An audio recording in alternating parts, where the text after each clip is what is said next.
This is 6 Minutes, the Seriously International Daily Newscast. It's Wednesday, June 25th. I'm Ava Archuleo. It's a humid evening in Taipei, where Buenos Aires is waking up to clear skies. Here in the Worldcrunch newsroom, in a hot and cloudy Paris, it's just after midday. These are the latest headlines. NATO leaders are set to back Donald Trump's increased defending spending target. 7 Israeli soldiers were killed in a carrier explosion. And our daily quiz question is about a social media milestone.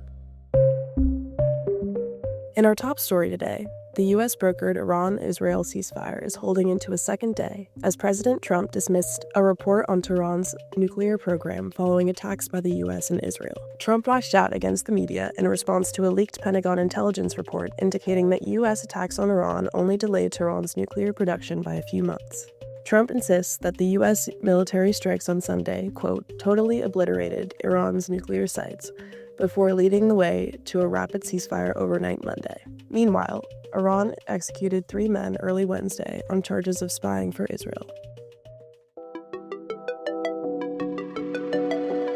In our More Than a Minute feature today, Philippe Gélie, the foreign editor of French daily Le Figaro, offers his take on President Trump's unusual approach to statecraft. The piece was translated by Worldcrunch, and the English audio was produced with automated voice technology.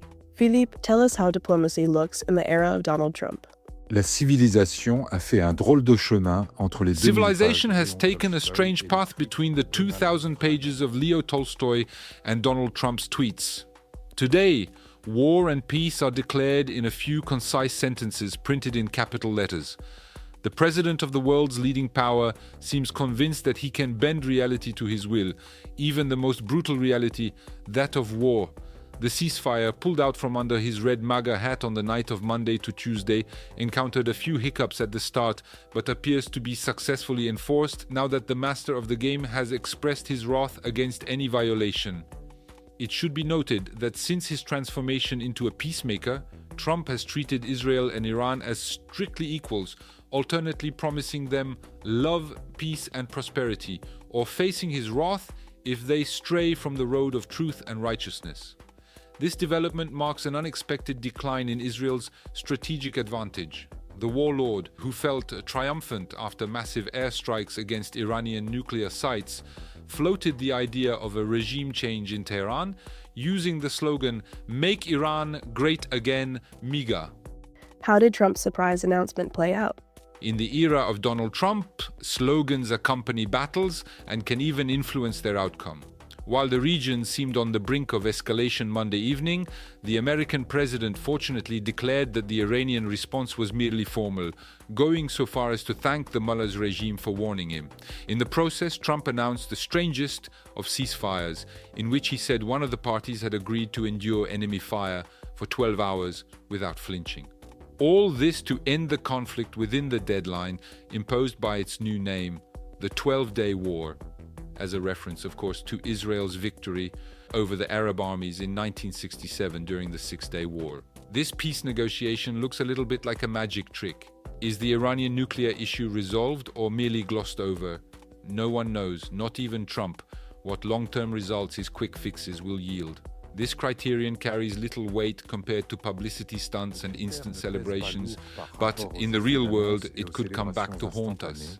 Mais dans le monde réel, il pourrait revenir nous hanter. In other news, the NATO summit enters its second day in The Hague, as leaders are expected to back Trump's increased defense spending target of 5% of GDP. The other NATO members hope that pledging support for the increased budget will dispel Trump's doubts about his commitment to the alliance. While all leaders supported the spending pledge, Spain pushed back on the full target, and Ukraine's role was downplayed, with President Volodymyr Zelensky sidelined from Tuesday's main meeting.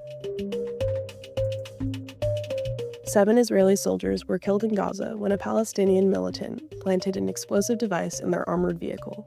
Hamas's Al-Qassam brigades claimed responsibility for a separate missile and machine gun ambush nearby that killed several other Israeli soldiers taking cover inside a residential building. A new study finds that global child vaccination rates are in decline, putting millions of lives at risk. The report, published in The Lancet on Wednesday, says rates are faltering due to foreign aid cuts, economic inequality, COVID-19 disruptions, and rising misinformation. More than 13 million children missed all vaccines between 2020 and 2023. Despite the World Health Organization's success in saving an estimated 154 million lives with vaccines over the past 50 years, the number of dying children may increase for the first time in decades. And we're closing things out today with our daily quiz. What happened on social media for the first time in 12 years? A. A photo beat an Instagram reel in total views. B. PewDiePie fell off YouTube's top 10. C. Reddit overtook Facebook in monthly traffic. Or D. Rihanna posted on TikTok. The correct answer is B. PewDiePie has officially dropped out of YouTube's top 10 most subscribed channels for the first time in 12 years.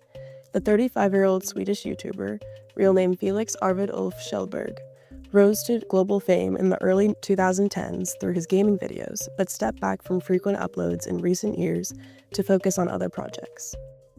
That's the latest from around the world. For more of the best of the international press, delivered exclusively in English, visit us at worldcrunch.com. We'll see you here tomorrow. À demain.